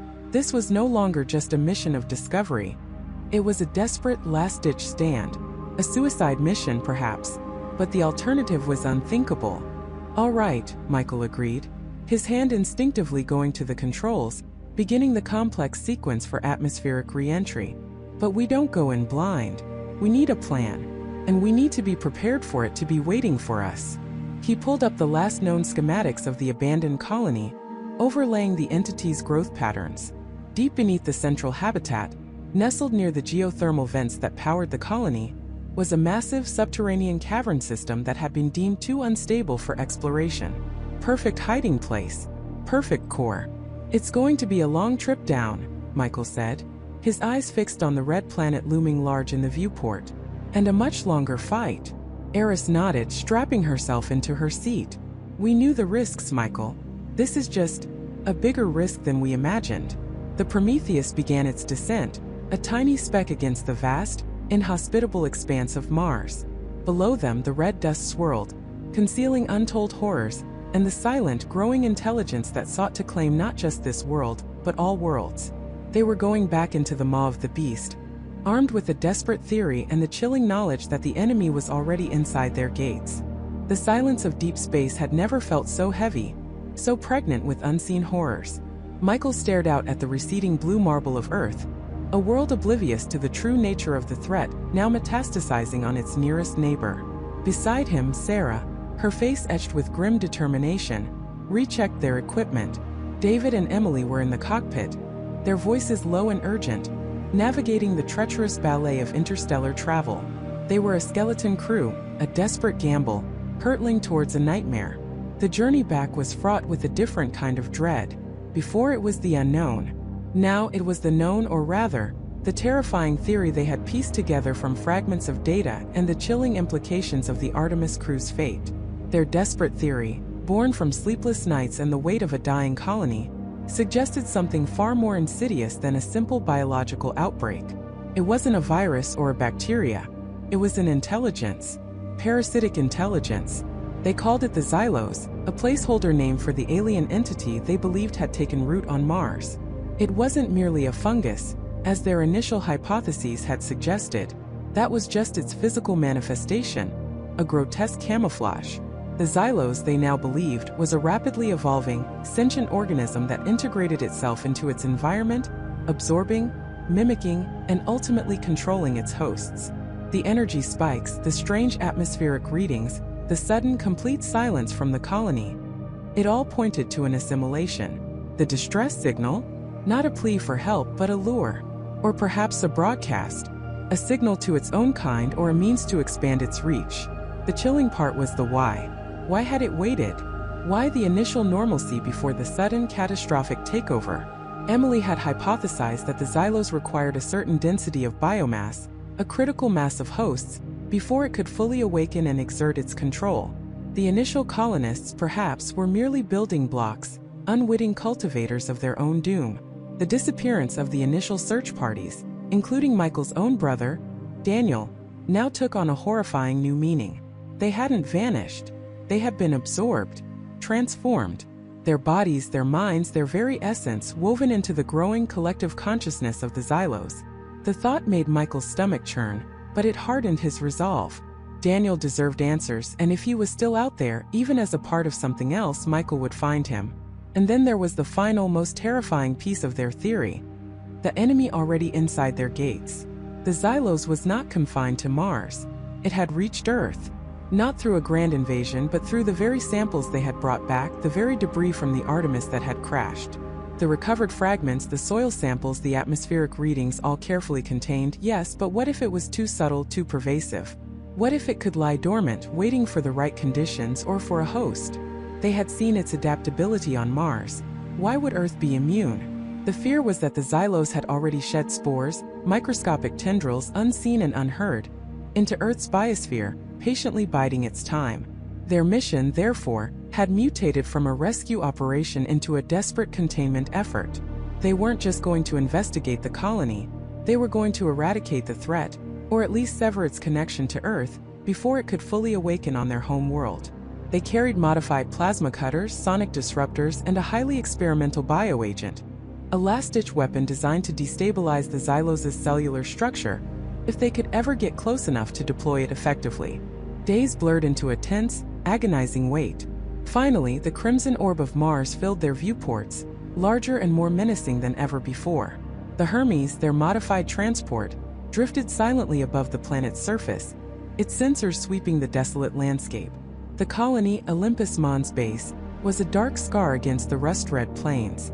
No signals emitted, no lights flickered. It was a tomb. Atmospheric re-entry commencing. David's voice crackled over the intercom, devoid of its usual cheer. Hold tight, everyone. This is going to be rough. The descent was a controlled plummet, the ship rattling and groaning under the strain. Fiery streaks painted the blackness outside as they pierced the thin Martian atmosphere. Michael gripped his seat, his eyes fixed on the colony, a cluster of geodesic domes and interconnected tunnels that had once represented humanity's triumph, now a symbol of its folly. They touched down several kilometers from the main base, a tactical decision to avoid any direct confrontation upon landing and to allow for a more cautious approach. The Hermes settled onto the Martian regolith with a soft thud, kicking up a cloud of fine, red dust that slowly dissipated in the thin air. The silence that followed was absolute, broken only by the hum of the ship's life support. "All right, team. Sarah's voice was calm, steady, cutting through the tension. "Suit up. We're going in." Donning their environmental suits felt like preparing for a walk through a haunted house on an alien world. The helmets clicked into place, the internal comms crackled to life. Michael could hear the faint, steady breathing of his teammates, a small comfort in the vast hostile emptiness. They exited the ship, the Martian landscape stretching out before them, an endless desolate canvas painted in shades of red and ochre. The air was thin, the sky a perpetual twilight. The colony loomed in the distance, a silent, imposing monument to a lost dream. Their approach was slow, deliberate. Every shadow seemed to conceal a threat, every rock a potential ambush. The ground beneath their boots crunched with the familiar sound of Mars, but this time it felt different, infused with a sinister energy. As they drew closer, the details of the colony began to resolve. There were no signs of structural damage from outside, no obvious breaches. It looked perfectly preserved, a ghost town frozen in time. This was even more unsettling than finding wreckage. It implied a clean internal takeover. "Sensors are picking up residual energy signatures," Emily reported, her voice hushed. "Faint but definitely there. Consistent with Xylo's activity." They reached the main airlock, the entry point for all personnel and supplies. It stood ajar just slightly, a gaping maw inviting them in. A chill, despite the insulated suits, ran down Michael's spine. It was too easy. "David, Emily, hold perimeter, monitor for any changes outside." "Sarah and I will go in," Michael ordered, his voice tight. "Negative, Michael," Sarah interjected firmly. "We stick together. If what we suspect is true, separation is suicide. We move as a unit." Michael knew she was right. His desire to lead, to protect, was overridden by logic. "Understood. David, Emily, you're with us. Stay sharp. Eyes and ears open." With a shared silent nod, they advanced towards the partially open airlock. The interior was dark, devoid of the usual emergency lighting. Their helmet lamps cut through the gloom, revealing a sterile environment that had become anything but. The first thing they noticed upon entering was the smell. Even through their suits' filters, a faint, earthy, almost sweet odor permeated the air, cloying and unnatural. It was the scent of life, but life twisted and corrupted. The common area, usually bustling with activity, was eerily silent. Tables were overturned, chairs askew, but there were no bodies. No blood, just a strange fibrous growth clinging to the walls, a fine, almost invisible web that shimmered faintly in their lights. It was like dust, but organic, alien. "This is it," Sarah whispered, her voice barely audible. "The Xylos. It's everywhere." As they moved deeper into the colony, the growth became more pronounced. Thick tendrils pulsed faintly in the shadows, snaking across the floor, up the walls and along the ceilings. It was beautiful in a terrifying way. A silent, living tapestry woven from an alien nightmare. Their footsteps were muffled by the carpet of organic matter. They reached the main habitat dome, a vast, open space designed for recreation and social interaction. It was here that the true horror began to reveal itself. In the center of the dome, where a holographic projector once displayed Earth's landscapes, stood a grotesque monument. It was a towering structure, easily 10 meters high, made of the same organic matter, but intricately woven, pulsating with a soft internal light. It wasn't just a growth, it was a construct, and embedded within its fibrous mass, dimly visible through the translucent outer layer, were shapes. Human shapes. Faces, limbs, torsos distorted and merged, their features frozen in silent screams. They were not merely trapped, they were part of it. Assimilated. Michael felt a surge of nausea, his gaze drawn to a specific face, a familiar profile, half obscured by the alien tendrils. Daniel. His brother. Was it truly him? Or a grotesque mimicry? "My God!" Emily gasped, her voice trembling. They're still alive in there." As if in response, the entire construct pulsed, brighter this time, and a low resonant hum filled the dome, vibrating through their very bones. The fungal tendrils on the walls and floor began to writhe, retracting slightly, revealing something beneath. Rows and rows of incubation pods. Not human-made but organic, perfectly formed, each one glowing with a faint internal light. And inside each pod, a nascent form slowly developing, taking shape. Not human.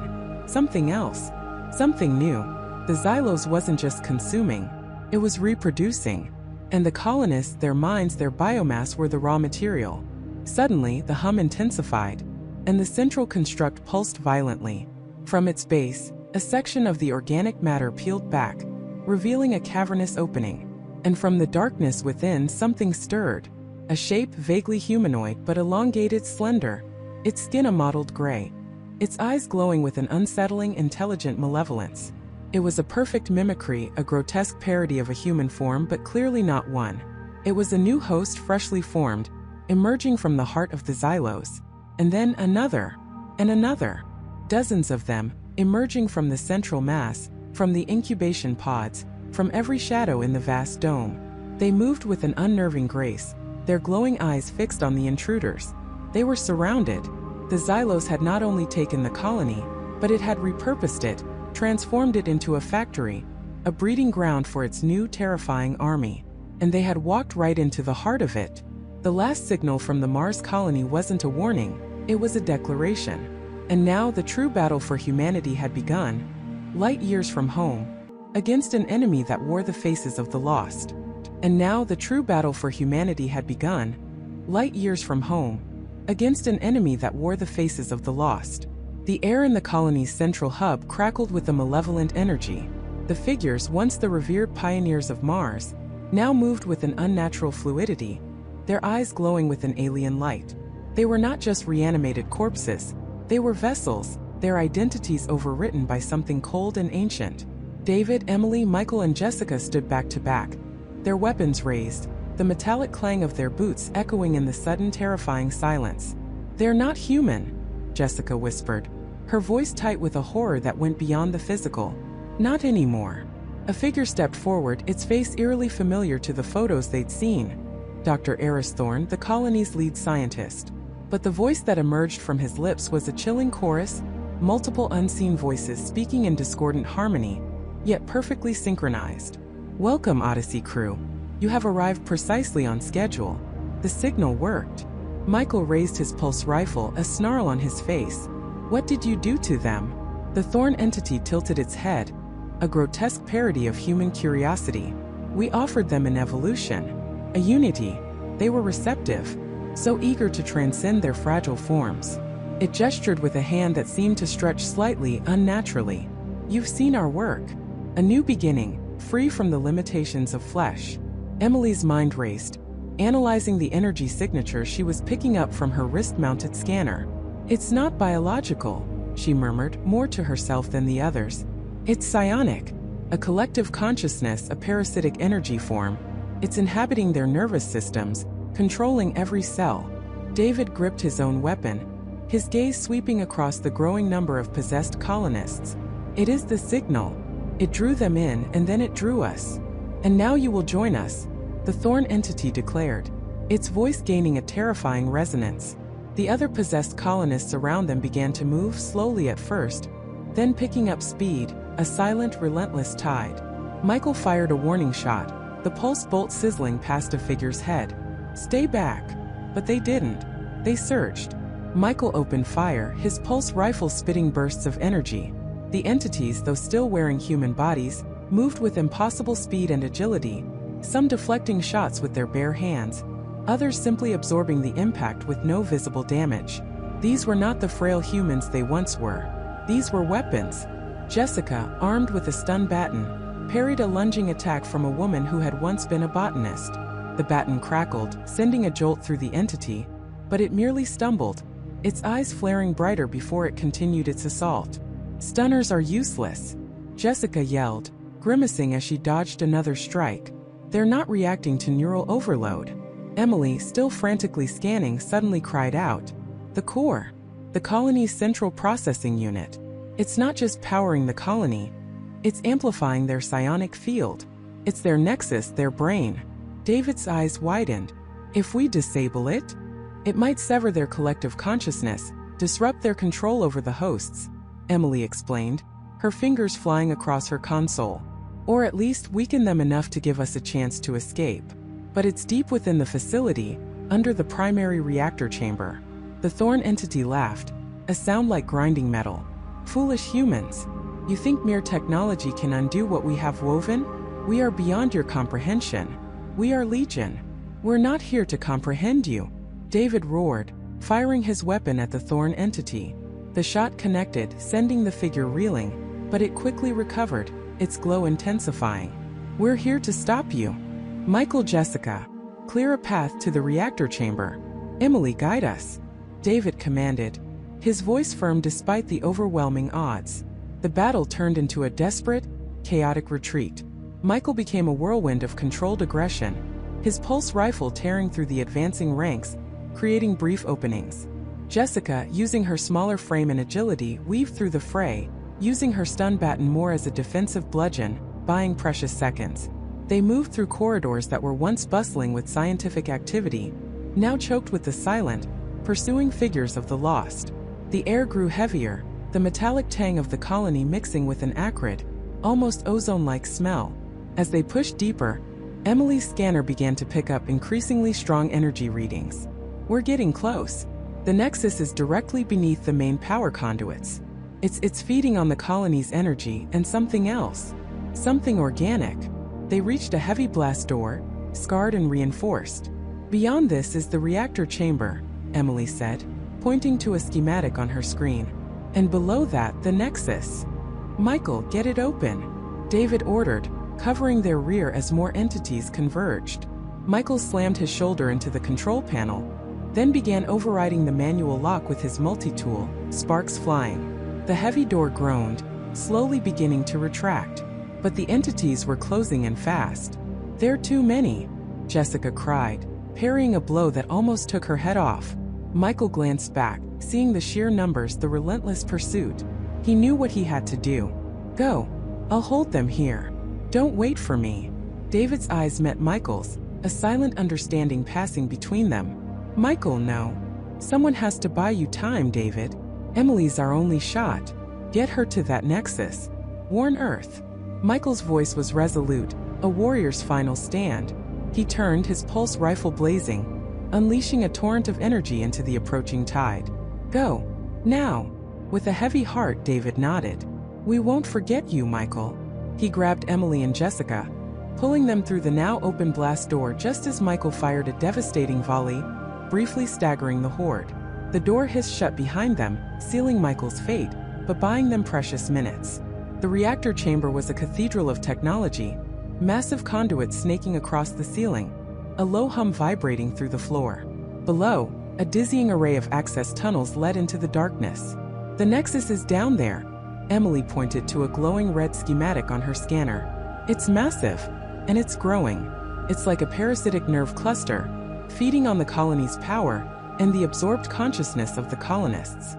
They descended into the depths, the air growing colder, heavier. The tunnels became narrower, lit by an eerie, pulsating bioluminescence. And then they saw it. In a vast cavernous space at the very heart of the colony, pulsating with an unholy light, was the Nexus. It wasn't a piece of technology. It was an organic construct, a colossal crystalline neural network, shimmering with captured psionic energy, intertwined with the colony's main power grid. Within its depths, they could almost perceive faint, swirling images, fragments of memories, of lives lived of the lost colonists. It was beautiful and utterly horrifying. The Thorn entity, along with several others, stood guarding the Nexus. Their eyes burned with an intensified malevolence. You made it. How predictable. You think to destroy us? We are eternal. We have merely begun our expansion. Not on our watch, David snarled, raising his weapon. Emily, what's the plan? Jessica asked, her voice steady despite the terror. Emily's eyes were fixed on the pulsating Nexus. It's a resonance chamber. If we can overload it with a counterfrequency, a destabilizing pulse, it might shatter their collective consciousness. She looked at David. But I need to interface directly with the colony's power grid, reroute the main energy flow, and then modulate it to the right frequency. It's going to take everything I have, and it'll be exposed. We'll protect you, David said, his jaw set. The entities attacked. This time they were faster, stronger, fueled by the power of the Nexus. David fought with a desperate ferocity, his shots tearing through the possessed bodies, but they kept coming, regenerating, or simply having more to send. Jessica, using her agility and quick thinking, created diversions, drawing attention away from Emily. Emily, meanwhile, was a blur of motion, connecting her specialized tools to a nearby power conduit. Her face was etched with concentration, sweat beading on her forehead as she manipulated the energy flows, the hum of the nexus growing louder, more frantic. The air around them began to crackle, sparks flying from the conduits. The thorn entity lunged at Emily, its eyes burning with a cold fury.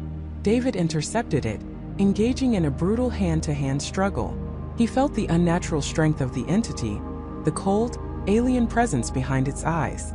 He knew this wasn't just a fight for survival. It was a fight for his very soul. Jessica, seeing David struggling, threw herself at another entity that was circling Emily, buying her crucial seconds. Almost there. Emily yelled, her voice strained, the nexus beginning to pulse erratically, its light flickering. She was pushing the colony's power grid to its absolute limit, pouring a destabilizing frequency into the core. A guttural shriek tore through the chamber as the nexus began to destabilize. The light intensified, becoming blindingly bright, then started to fracture. The swirling memories within it distorted, fragmented, then imploded. The entities around them froze, their glowing eyes dimming, their bodies shuddering violently. The Thorn entity, locked in combat with David, let out a piercing multi-voice scream that echoed with agony and pure unadulterated rage. Its body began to convulse, its form flickering as if struggling to maintain cohesion. "Now!" Emily screamed, pulling the last lever. A deafening crack ripped through the chamber. The nexus exploded, not with fire, but with a blinding flash of pure psionic energy. A wave of force slammed into David and Jessica, throwing them backwards. The possessed colonists collapsed, their bodies falling limp, the alien light in their eyes finally extinguished. The energy that had sustained them, that had bound them, was gone. Silence. A profound, ringing silence descended upon the chamber, broken only by the groaning of the stressed colony structure. The bioluminescence faded, plunging them into near darkness. David slowly pushed himself up, his body aching, his head ringing. He looked at the fallen figures of the colonists, their faces now peaceful, devoid of the alien glow. They were truly lost now, but perhaps finally at peace. Jessica helped Emily to her feet. Emily was pale, exhausted, but alive. It's gone. The collective consciousness, shattered. They stumbled back through the silent, oppressive corridors, the blast door to the reactor chamber still sealed. Michael's sacrifice weighed heavily on them. They found the Odyssey where they had left it, the ramp still down, a beacon of hope. They boarded, the airlock hissing shut behind them, sealing them away from the horror they had just witnessed. As the Odyssey lifted off from the scarred red surface of Mars, leaving the dark, silent colony behind, David sat in the pilot's seat, his gaze fixed on the receding planet.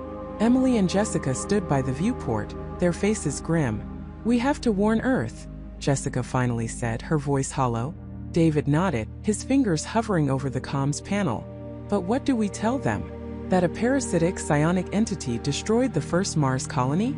That it can mimic human form, steal minds, and spread through signals?" Emily looked at him, her eyes tired but resolute. "We tell them the truth, David. Every horrifying detail." She paused, then added, "And we tell them that the last signal from the Mars colony wasn't just a declaration of an enemy. It was a test, a lure. And it worked." David initiated the long-range transmission. The data began to stream across the vast emptiness of space, carrying not just the coordinates of a failed mission, but a chilling existential dread. The battle on Mars was over, but the war for humanity's future, against an enemy that could wear any face and strike from anywhere, had only just begun. The Odyssey was returning home, not with triumph, but with a warning that would forever change humanity's perception of the stars, and of the very nature of consciousness itself. And somewhere out there in the silent, waiting cosmos, perhaps another signal was already being sent.